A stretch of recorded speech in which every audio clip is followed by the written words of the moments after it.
This is the Final Word World Cup Daily, Day 17, the second part of Day 17. There's only a month to go in the World Cup. Geoff Lemon with you and Nikesh Rughani, guest hosting the podcast today. The podcast is made for Westfield, London, Westfield, Stratford City. Nikesh, welcome. Yeah, great to be here. And Day 17, you say. A month to go still. It's a long old World Cup, isn't it?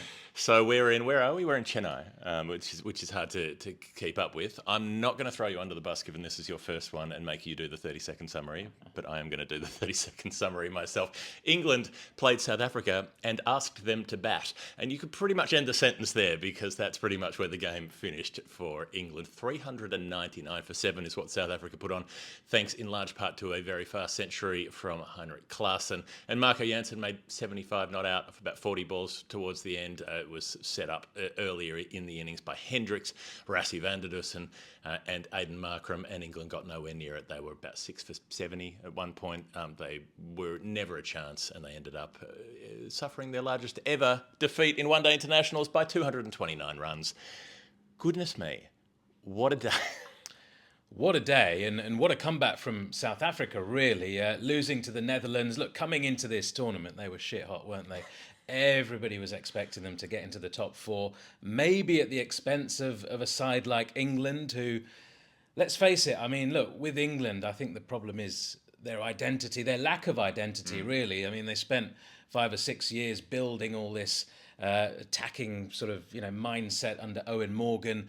And in the last sort of 18 months, that just seems to have gone. Maybe it's a change of personnel. There's no Jason Roy at the top of the order. They've got, David Milan, Joe Root, Ben Stokes. Doesn't scream to me as X-factor players in this modern day and age. And given what South Africa did with the bat, I mean, that was explosive. Well, certainly fast starters, like someone like Stokes can do that later in an innings once he's had time to get himself in. But if you're, and we'll deal with the South African innings in a moment, but if you're coming out chasing 400, you're never going to make it. It's been chased, once in the history of, which is the famous South Africa 438 game. It's not something that teams do, but if you were going to do it, and if you were this England team, the Bairstow and Roy partnership at the top might be one of the only ways that it could happen. Without him, I thought they probably had to put Joss Buttler up and say, okay, we're going to go about things differently today because we have to get off to the fastest start imaginable. And I know Jason Roy wasn't, had made some low scores and wasn't as fit as he had been with his back problems and all the rest of it. But I reckon just on a vibes basis, he was part of that, like, I will try to hit the first ball of the innings for 6 kind of mentality. And they don't have that at the moment. They didn't start that way. Even chasing 400, Bairstow hit a 6 relatively early on, hit 1, and then ends up holding out on the fence. But Milan didn't lay into it from the get-go because that's not his style. And how are you supposed to do it? How are you supposed to chase 400 unless you absolutely get mauling right from the beginning? You have to, and you're absolutely right. And somebody like a Jason Roy, if he was in this side, that would have maybe given England that impetus. We've seen that Roy Bairstow partnership on numerous occasions. But you're absolutely right. Joss Buttler had to go and bat at the top of the order. And there were talks about that. Regardless of this match and chasing 400, is that an approach that England need to use? He opens the batting in T20 cricket, albeit, it's a shorter form of the game, so there's less work to do. The maximum he's ever going to face is probably 60, 70 balls, even if he bats through the innings. This is a different scenario here, but even if he does bat for 70 balls and he gets you 100 off 70, that's exactly the kind of innings you need at the top for everybody else to then come in and bat around. I just think England haven't got their tactics right in terms of the batting order, and once again, poor old David Milan at the top of the order there. He's in great form. He's scoring runs building into this World Cup against New Zealand, and he's found his place at the top of the order. England fans are delighted. But we're getting to a situation now already where we're thinking, how the hell do we drop this guy? How can we get him out the side and get a more explosive player in? And that was the case in T20 internationals. And it seems like the case here in ODIs. He's sort of almost taking a spot which he's earned, but is he the right man long term to have at the top of the order? Yeah, and they don't have an explosive player to come in unless you look at the all-rounders who they left out. So this was interesting. So South Africa, Temba Bavuma was ill apparently shortly before this game. So they brought Reza Hendricks in for him at the top of the order, who goes on to make 85. Important contribution. And South Africa, the criticism of them is that they only bat down to Jansen at 7 and he's batting too high at 7 and they don't have anyone after that. England went in with a similar setup today because they wanted to get Ben Stokes back into the team, but they weren't willing to drop Harry Brook, who's supposed to be the cover player, the floating batting cover, but they didn't want to leave him out. So they end up with David Willey at 7. So they leave out Curran, Wokes, Livingston, and they bring in Gus Atkinson for pace, David Willey, swing bowler, and Stokes, who can't bowl. So that means Willey's batting at 7, which is at least one spot too high, if not two. I mean, he can bat and he's done things with the bat before, but you're going back quite a few years really since he was a genuine option. He used to bat 3 in the T20 side occasionally, didn't he? So there was that sort of swinging, long hitting kind of aspect to his all-round package as well. But with him coming in at 7, everything needs to be done by the top 6, and it seems like in trying to get Stokes into the team, they've actually compromised the strength of that team. Yeah, because you saw Joe Root today bowling into his 7th over, and it was 6.1 overs in the end. He was making up some of Reece Topley when he went off the field, but then Mark Wood took a lot of tap today as well. So there's that real lack of sort of genuine 6 bowling option, and you see that with sides across this World Cup. It's crucial to have that. I mean, look, India, just to go off point a touch, Hardik Pandya might not play the next match. They're struggling now because they're probably going to have to go in with 5 bowlers against New Zealand, and that could be a real problem. It's the same here for England as well, because somebody gets injured on the field, somebody's leaking a lot of runs. You need that other bowler to come in and do a job for you. And look, Joe Root can turn his arm over, but unless you get a ragging pitch in Chennai, then he's probably not going to be that useful bowling more than a couple of overs, because once he's bowled a couple, batters will line him up like they did today. And they had that injury problem with Reece Topley, who is obviously cursed. Like, he was born under the wrong sign. There was a dark star in the sky the day that he appeared in the world. Something, keeps happening to him. We are in the land of Vedic astrology, aren't we, in India? So you're absolutely right. I mean, maybe he needs to get his chart seen while he's over here. Okay. So there's something in that, because he tries to stop a ball that's going back past him. I'll say he started well. First ball goes for 4. Second ball, he gets Quentin de Kock caught behind. His first 3 overs are tidy, and then he's bowling his 4th, and he gets this ball that clips his finger and damages the tip of his bowling finger on his left hand. And he's unhappy, and he bowls 2 more balls. They both get smashed for 4, and then he says, I'm off. And he goes off with 1 ball remaining in the over. Root has to bowl that. Topley doesn't come back for about 20 overs. In the meantime, Root ends up bowling quite a bit. And pretty much as soon as he goes off, literally as soon as he goes off, South Africa starts smashing the bowling round. So they only scored 18 from the first 6 overs, and then they just lay into it. David Willey gets hit for 4 boundaries in 7 balls after that point. And so Rassie van der Dussen and Reza Hendricks are up and running, and they put on 121 in just under 20 overs. So, basically 6 and over. They're not absolutely flying, but they're putting on runs at a decent rate. And then there's a smart bit of captaincy from Butler at one point. So Atkinson bowls 2 overs and frugal overs, and then he says, okay, I want double spin, and he brings Root on with Rashid, and Adil Rashid picks up first Van der Dussen top edge to mid-wicket, and then Reza Hendricks about 6 overs later, after he's bashed Joe Root for a couple of 6s. But you're like, at that point, you're sort of thinking, well, maybe they can get back into the game here, because they're halfway through the innings, but it's not. A huge pile hasn't been set up yet, and there's a possible route into the game, but that doesn't happen because Aidan Markram shuts the door on them, and then Heinrich Klaasen. Well, once Markram gets out for 42, Klaasen says, "Okay, time to go." David Miller gets out shortly after that, and they're about 240 odd in the 37th over. At that point, you're thinking, well, England could keep them to 310, 320. Nah, 400. Absolutely, and the way that he came out and batted. I mean, look, it's 109 from just 67 balls. Some of those shots down the ground, reverse sweep came out as well. The pull shots, the hook shots, the sort of launching it over extra cover as well. I mean, it was a real 360 innings. You look at the pie chart. of his innings, and it was absolutely fantastic and brutal hitting as well. I mean, some of those shots down the ground going into the second tier of the Wankhede Stadium. Yeah, it's not the biggest stadium in the world, but bloody hell, it's still some hit.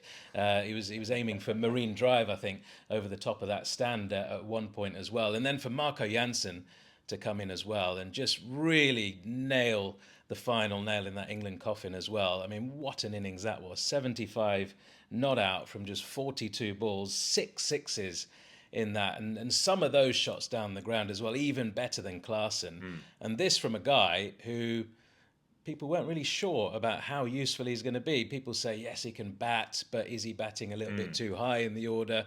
Well, he's proved all the doubters wrong. And yeah, it was a brilliant pitch at the Wankhede, and it's probably second only to maybe the Chinnaswamy in terms of being a batting paradise here in India. But still, you've got to go out there and do the business, and he certainly did.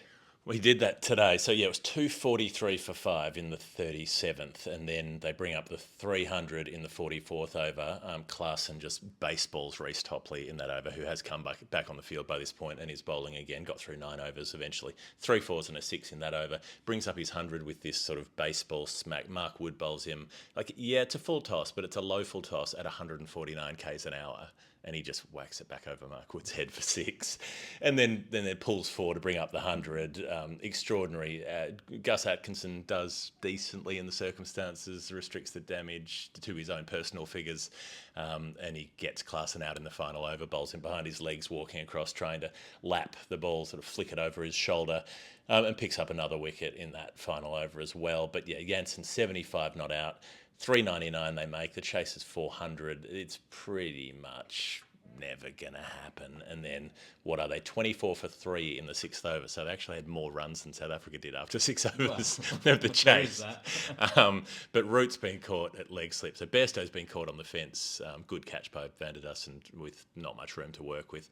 And then, yeah, Root's been flicked one away to sort of short fine leg, and then Milan has edged one, not gloved one, but edged one off the bat down the leg side, and just stood his ground. It was given not out. Kumar Damasena had a bad game umpiring, made a few wrong decisions, but it wasn't given. And then Milan just stood there like he was thinking DRS once they'd reviewed it. I mean, you're probably going to get caught, buddy. Like they probably know what's going on at that point. I mean, the bat was a long way from the pad as well at that stage. But it was interesting. Kumar Damasena's his reaction initially, he was almost shouting, "Not out, not out! This cannot be out. There is no way on earth that he has edged that." And obviously, the replay showed that he did edge it, and it was a pretty big deflection in the end down the leg side. So good review from South Africa there. But you know, Marco Jansen, what a day. I mean, he's sort of squeezed 2 batters down the leg side for his 2 wickets. He's come out, he's got 75 not out towards the end there. I mean, the man can do no wrong. We've seen some left-arm bowlers with some horrible reviews in the last few games, and he wanted one early on that was hitting Bairstow outside the line of leg stump. I think he didn't get his review, though. So unlike Shaheen Shah Afridi with his, 11-inch lateral movement inside edge early on in the game against Australia. So look, Stokes after that is caught and bowled by Rabada for 5. Butler and Brook hit a couple of boundaries and a 6 apiece, and then Butler's caught behind of Coetzee for 15. Brook LBW to him in the same over. So just this perfect day for South Africa. Everybody gets into the game. You know, Gerald Coetzee, they want him as the young fast bowler to be in the mix as well. He's playing in place of Shamsi, so they're going with just the one spinner in Maharaj, who takes the last wicket to fall. So David Willey and Adil Rashid hit some catches up in the air. And then there's a bit of fun at the end for Gus Atkinson, 35, hits 7 fours, doesn't hit a 6. Mark Wood hits 5 sixes in his innings, just tries to put everything over the fence. 43 from 17 balls, Trent Bridge style, Headingley rather. 5 sixes. They put on 70 runs in 5.5 overs, that pair. And, if everybody else had done similarly, then they might have been a chance of running down the total. But then Atkinson is bowled by Maharaj. They're all out 9 down. They don't send Topley out to bat because he's got that damaged finger and there's no point. But it was a flogging of a type that you rarely see. And England have never been beaten by runs by such a big margin. They haven't, but do you know what is so funny? I mean, we talk about England as this great ODI side, and look, they're the current world champions. They were. And they were in that build-up, those 4 years from 2015 to 2019. They were outstanding, and they still are to an extent in T20 cricket because it's a slightly different game and you can bring in your Sam Currans and people like that who can do a really good job for you. Butler bats at the top of the order. It's a kind of different dynamic.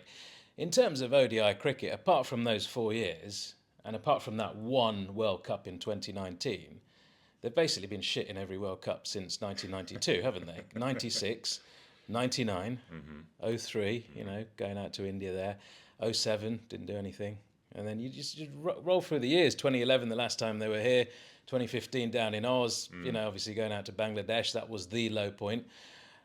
Is this another low point similar to that? Because they've lost to Afghanistan now. They've played 4 games. They've lost 3 of them. Yep. These are the current world champions that you're talking about. And you look down that lineup, and there are 1 or 2 individuals who might strike fear into you. But as a unit, particularly as a bowling unit, I feel, but even with the batting, which has been so feared for so many years now, teams look at that and think, well, we've got enough to get past England. And in 2019, like the bowling seemed so set. It was the plan was sure. You had Wokes and you had Archer. You had Wood to come in behind them. All 3 of them were bowling well. You had Rashid bowling well through the middle, and you had Liam Plunkett, who was your middle over specialist, doing that job. At the moment, it feels that like a bit part bowling attack to me. You've got Atkinson, who's barely played one-day cricket, coming in because Wokes is out of form. You've got Topley, who's played very little cricket over the years because he's always injured. How do you even know if he's actually up to it at this level, really?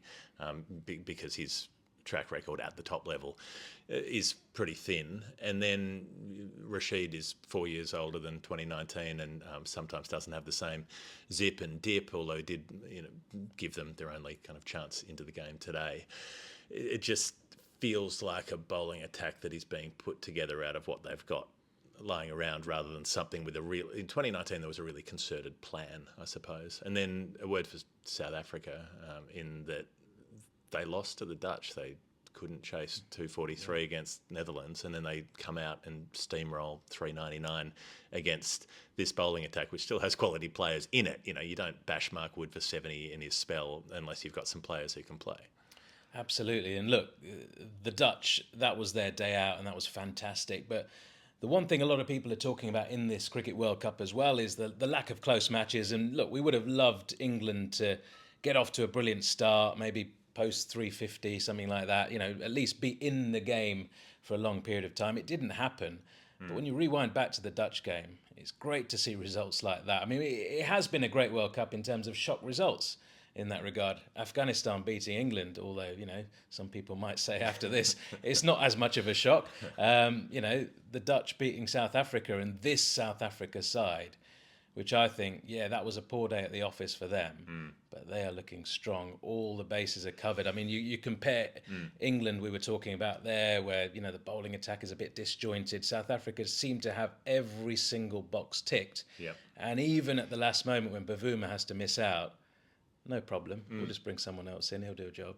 He'll make 85. Yeah, Exactly. May have made them a stronger team on the day. Their only weak point is if the opposition's wearing orange. So if India go full saffron with the jerseys when they meet. Do they have an orange kit in this World Cup? They did in 2019, didn't they? I haven't seen one, but it doesn't mean that they couldn't get one together if they meet in the final, for instance. They do have an orange training kit. Yeah. So they could just wear that. All right, it's time for the Final Word Hall of Fame. The Hall of Fame where we pick our most final word moments for the day. It's brought to you by Westfield London, Westfield Stratford City. The World Cup has given us plenty of memorable moments over the years. But if you want to create your own memorable moments this festive season, there's no better place than the ice rink at Westfield London. Whether you're ready to carve up the ice like Lance Klusner carving Damien Fleming through backward point, or you're worried you'll slip and fall on your Chaminda Vase, ice skating is the perfect day or night out with friends and family. Tickets starting from £11 for kids, $15 for adults. Just Google Westfield ice skating. You'll figure it out. You can get tickets from there. Hall of Fame. I liked Joss Butler's post-match interview where he said... tonight didn't quite go to plan, was his quote. They just got away from us there at the end. Just got away from us by 229 runs. I mean, it was so close. It was agonising. We were nearly there. Our fingertips nearly snagged the back of their shirts and they just slipped our grasp. Oh, dear. I mean, I think Yeah, I mean that's just silly, and you should be more honest when you're giving interviews like that. You've just been hammered. You've got to say, look, it wasn't good enough. We need to go back and work on a few things, and no, don't throw anybody under the bus as such. But it was quite funny to watch, just those bog standard answers, wasn't it? In terms of me, look, Aidan Markram towards the end there, that partnership between Mark Wood and Gus Atkinson, of course. They were going strong, put on 70 in double quick time. And then Mark Wood, in the midst of hitting all these sixes, gets dropped. And the reaction from Markram as if the World Cup has just been dropped. I mean, they were going to win that game so easily. It was a matter of, is it going to be 200 runs, 250 runs? It was somewhere in between in the end. I mean, I kind of felt his pain, actually, because I was watching that as well. And although it was really exciting and I love to see big hitting, I mean, the game was done. It's like, look, let's just get this over and done with. I've got to go and get some dinner. I was starving at that point as well, actually, but I wanted to finish watching the game so I could know exactly what to talk about here. And it kind of just delayed that whole process for me as well. So I feel your pain, Aidan Markram. That was the moment for me. I enjoyed also that Mark Wood didn't look happy about hitting the sixes either. Normally he looks like he's having a ball when he's batting, but he was whacking them over the fence and just being like glum-faced. You never see glum-faced Mark Wood, but no. So nobody was happy out there, even when things were going well for them. Aaron Finch had a beautiful line, and I don't think this was set up ahead of time. They showed some footage of Michael Atherton carrying the World Cup trophy out before the game. You know how they have someone come out and put it on a plinth. It's like a symbolic thing. So Atherton carries it out. They show this clip, and someone else says something about it, and Atherton says, "Yeah, it's surprisingly heavy. Is it that trophy? It's a lot heavier than it looked." And Aaron Finch goes, "Yeah, it was pretty heavy carrying it around the MCG on the lap of honour." That's brilliant. That's very good from Finchy. I have a bit of a problem. Atherton is a lovely fella. Yeah. But he's never won the World Cup. No. Should he be allowed to touch it? And not just him, but even the likes of us journalists. Sometimes they have it on show when you're covering a World Cup final, and you sometimes have to put the gloves on, and you can take a picture while touching it. Yeah, I don't like that. I think he was a bit sheepish about it as well, because he very quickly wanted to move off talking about it after that clip came up. Wasn't doing the Sachin Tendulkar where he puts it down, gives it the big wave around the whole of the Narendra Modi Stadium as it was then. He didn't want it to come up, I don't think. Maybe it's like at the end of Raiders of the Lost Ark. If you touch the World Cup when you haven't won it, you immediately melt and get consumed in a pillar of fire. Yeah. I mean, it's worth trying to avoid that if you can. But I love that line from Aaron Finch though. Brilliant. It was very sharp. And my last bit is, so Reece Topley, after he damaged his finger, came back with his two fingers on his left hand taped together. The index and the middle finger were taped together and bowled like that, which normally is not allowed, right? You see umpires make players take even medical protective tape off their fingers because it can help you spin the ball or grip the ball. There is a provision that says that umpires are allowed to permit it at their discretion, and so they decided, given that the injury had happened in the game, he would be allowed to do it, which is interesting. Mitchell Starc bowled for months with a busted finger at the start of this year, where his finger was always bleeding and broke, and he'd have to take the bandages off, and he'd be rubbing blood all over his pants and all over the ball and all the rest of it because they wouldn't let him keep a bandage on, which doesn't help a fast bowler. It might help a spinner, but so they made the sensible decision today, but they rarely make that sensible decision. I mean, look, 8.5 overs, conceded 88 runs. I mean, he wasn't getting any advantage from that at all. So the umpires probably thought, well, if you want to do it, you do it. It's not going to help you in any way. Yeah, well, nothing much helped England today. They're in all sorts of trouble. They've lost 3 and they've been obliterated. So they have a hard road to face. What's the game tomorrow? India-New Zealand. India-New Zealand. That's right. That's another massive one. Some of the games get bigger and bigger. And England, I can't remember who they're playing next. I should have looked that up, but I didn't. Sometimes you forget to do things. Let's be honest. Let's be real with one another. You can find out who they're playing because you're on the internet watching this show. So let's have a little bit of shared effort. I think that's it from us. This has been The Final Word Daily. Thanks, Nikesh, for joining the show. If you like what we're doing, patreon.com/thefinalword. We'll see you on day 18, which will be tomorrow. Bye.